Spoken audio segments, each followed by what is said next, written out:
It is a nationwide movement that's making its way to Colorado, specifically to Boulder. A group of high school students in Boulder meeting with the city's Human Relations Commission to talk about their findings on why 16-year-olds should be allowed to vote. Denver 7's Sally Mamdou spoke with the group to find out what it would mean for Boulder's youth. 18-year-old Boulder High School senior Leo Greer is just old enough to vote, but he wants his fellow 16-year-old classmates to have a say when it comes to local elections. A lot of the local policies affect this 16 to 18 demographic, maybe even more than other demographics. Greer is part of a nationwide movement called Vote 16 USA that's campaigning for cities to lower the voting age from 18 to 16.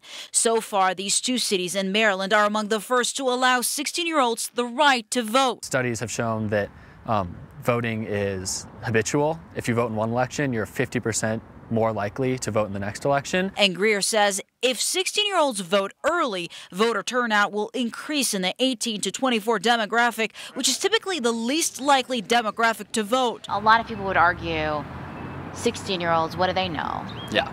What do you have to say about that? That's we get that one a lot. Greer says most local policies in Boulder, like sugary drink and bag taxes, impact 16-year-olds. And at 16, students are beginning to work, they pay taxes, they can drive. So a lot of the issues that would be in a local election are issues that do affect 16 to 18-year-olds.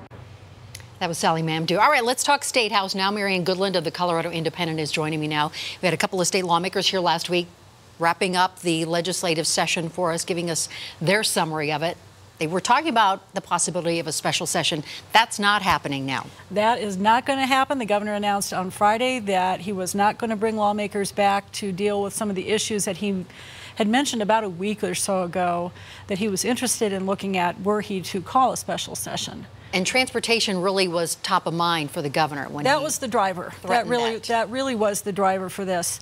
The legislature could not agree on a transportation bill that would have allowed the state to bond for about $3.5 billion in road and bridge projects and some transit and mobility options.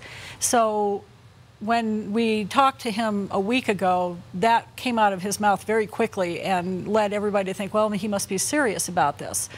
But in the intervening time, we've heard very little about whether or not there was even a deal in the works. And for a successful special session, you really need to have all your ducks in a row before you even start. That keeps the amount of money that the taxpayers pay for these things, which is around $25,000 a day, down to a minimum. They can get everything done in 3 days.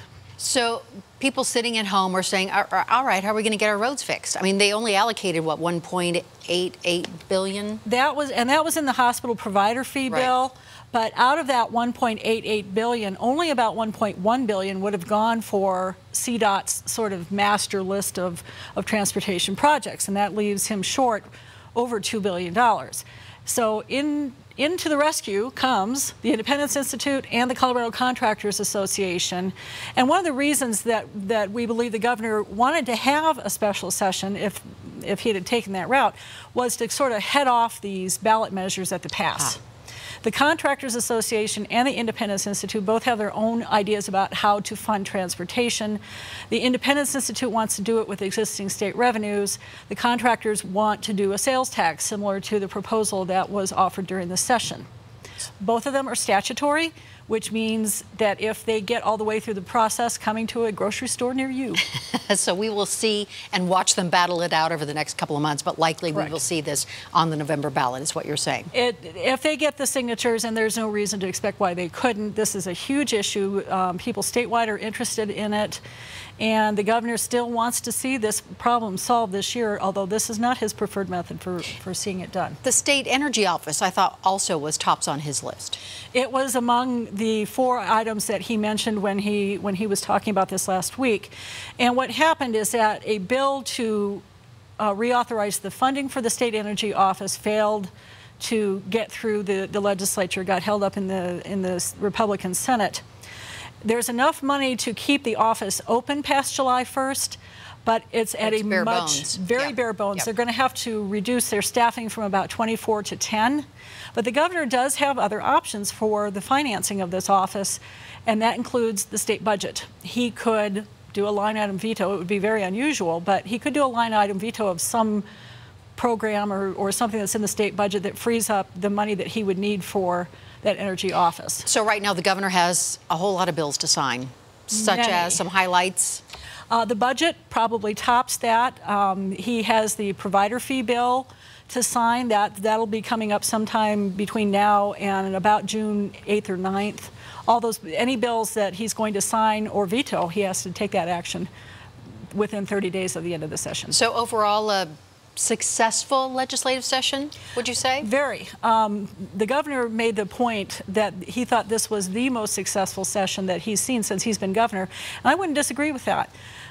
There have been a lot of major issues that the legislature took on, and even for the measures that didn't pass, like transportation, the willingness to reach across the aisle and come up with bipartisan solutions really was a big step higher than we've seen in the last couple of years. Well, we know you've been covering the legislature for a long time, so we know of what you speak. Thank you, Mary Ann, so much. Appreciate it. You're welcome. All right, when we come back, we are talking about school lunch nutrition standards. Stay with us.